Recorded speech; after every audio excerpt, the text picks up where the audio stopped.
آیاتنا آیاتنا قال اساطیر قال.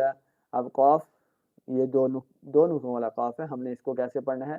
موٹا کر کے پڑھنا ہے، کیونکہ یہ حروف مستعلیہ سے. حروف مستعلیہ کتنے ہیں جی؟ کس کس کو یاد ہے حروف مستعلیہ؟ جلدی سے بتائیے، ساتھ ساتھ ہم آگے اس کو بھی پڑھ رہے ہیں. حروف مستعلیہ کتنے ہیں؟ جی اشرا بی بی آپ نے جوائن کیا ہے، ویلکم. حروف مستعلیہ 7 ہیں، ماشاءاللہ درست جواب بھی آ چکا ہے. حروف مستعلیہ کتنے ہیں جی؟ 7 ہیں. ان کو ہم نے ہمیشہ موٹا کر کے پڑھنا ہوتا ہے. حروف مستعلیہ وہ حروف ہیں جن کو ہم نے ہمیشہ موٹا کر کے پڑھنا ہوتا ہے. حروف مستعلیہ کی ایک دفعہ ہم یہاں پہ پریکٹس بھی کر لیتے ہیں تاکہ جو ابھی کلاس کے اندر ہیں ان کو بھی سمجھ آ جائے. یہ وہ حروف ہیں حروف مستعلیہ جن کو ہم ہمیشہ موٹا کر کے پڑھیں گے. کس طرح؟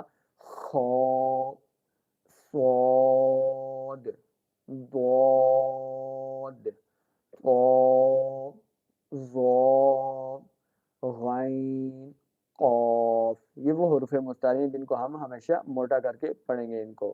تو دیکھیے قاف حروف مستعلیہ سے ہے تو ہم اس کو پڑھیں گے قال. قال قال آیات